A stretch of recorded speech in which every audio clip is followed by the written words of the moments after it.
Jornal das 8.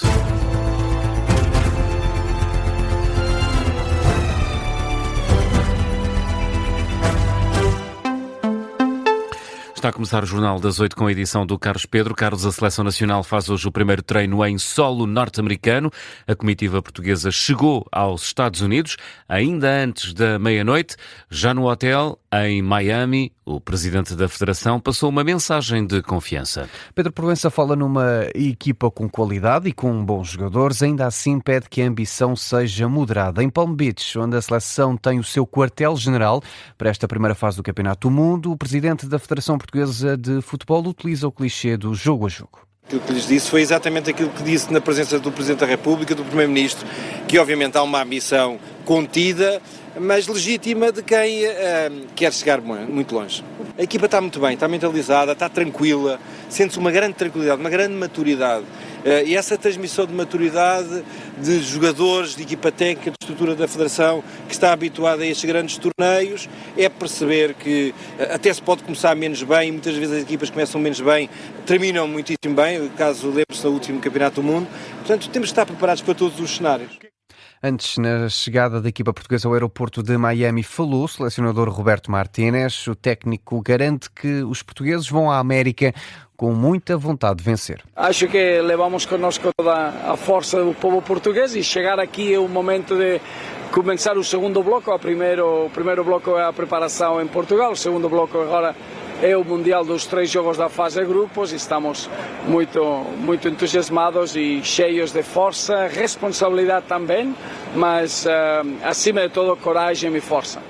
Roberto Martínez aos microfones da Sport TV. Portugal treina hoje pela primeira vez em Miami, quase à meia-noite.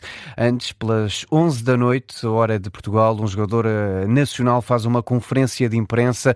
A estreia da equipa da esquina está marcada para a próxima quarta-feira, dia 17, diante da República Democrática do Congo.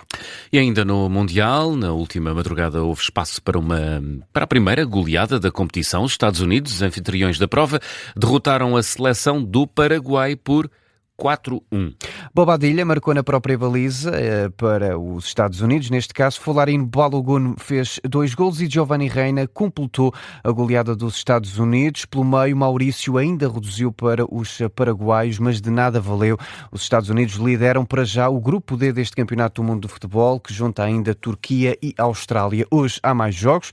Pelas 11 da noite acontece o pontapé de saída no Qatar-Suíça, do grupo B. 3 horas depois, às 11 da noite, dá-se a estreia em prova do Brasil, a Canarinha defronta a seleção de Marrocos, o Carrasco de Portugal no último Mundial. São jogos para acompanhar nos espaços noticiosos da Rádio Observador, onde acompanhamos também os últimos minutos de todos os jogos neste Campeonato do Mundo. 8 horas e 3 minutos. Carlos, está próximo o acordo entre Irão e Estados Unidos. Ainda assim, o país islâmico avisa que a retórica norte-americana tem de mudar. Abbas Araghchi, em entrevista a um canal da televisão iraniano, garante que Teherão não vai recuar perante as ameaças da Casa Branca. O Irão admitiu ontem que nunca esteve tão perto de um acordo com os Estados Unidos, mas esse acordo só acontecerá numa fase final. Primeiro, terá de ser assinado um memorando de entendimento entre os dois países que pressupõe para já a reabertura do Estreito de Hormuz. Quanto ao dossiê nuclear, o assunto ficará para a fase final. O ministro iraniano dos Negócios Estrangeiros admite que as exigências dos Estados Unidos não são por agora aceitáveis. Também o embaixador norte-americano Henry Ensher admite que são negociações quanto ao dossiê nuclear que vão demorar muito tempo. O acordo será feito à revelia de Israel, a quem Abbas Araghchi acusa de tentar minar as negociações. من صراحتاً باید عرض بکنم که این توافق دشمنانی داره. Devo afirmar explicitamente que este acordo tem inimigos, liderados pelo regime sionista, e estão à procura de pretextos para o sabotar. A nossa posição é clara. Se fôssemos ceder à pressão, já teríamos cedido há muito tempo. Se as ameaças de ataques às infraestruturas ou outras ameaças nos fizessem recuar, já teríamos recuado há muito tempo. Não é o caso, e foram enviadas mensagens muito claras para o outro lado de que as ameaças têm o efeito contrário. Se querem avançar para um entendimento, a retórica precisa de mudar. Se querem partir para as ameaças, para a pressão e para a guerra, estamos prontos. Abbas Araghchi, o ministro dos Negócios Estrangeiros do Irão, em entrevista a um canal de televisão do país. Entretanto, o Hezbollah afirma que o memorando de entendimento entre Estados Unidos e Irão exige a retirada de Israel do território libanês, mas avança esta manhã a Al Jazeera. Israel emitiu ordens de evacuação para 20 cidades e vilas do Líbano. A Al Jazeera cita uma publicação das Forças de Defesa israelitas na rede social X. Na última madrugada, os Estados Unidos dizem ter abatido vários drones iranianos que tinham como alvos navios no Estreito de Hormuz. E o embaixador de Portugal na NATO garante que o compromisso dos Estados Unidos com o artigo 5º não está em causa. É o artigo que define que um ataque a um membro da Aliança Atlântica é um ataque contra todos os aliados. A confiança na posição norte-americana é expressada por Paulo Viseu Pinheiro, em entrevista à Luz. O representante permanente de Portugal na NATO desvaloriza eventuais receios e, para isso, cita o secretário de Estado norte-americano, Marco Rubio. O compromisso do artigo 5º, naquilo que é a dissuasão fundamental, que é o nuclear e todo o apoio convencional, crítico, digamos assim, o apoio crítico, que é o artigo 5º, esse não está em causa. E em todas as reuniões ministeriais, incluindo a última reunião que foi informal em Helsingborg, essa unidade foi reafirmada mais recentemente pelo secretário Rubio, que lá está. E essa unidade é que se tem mantido.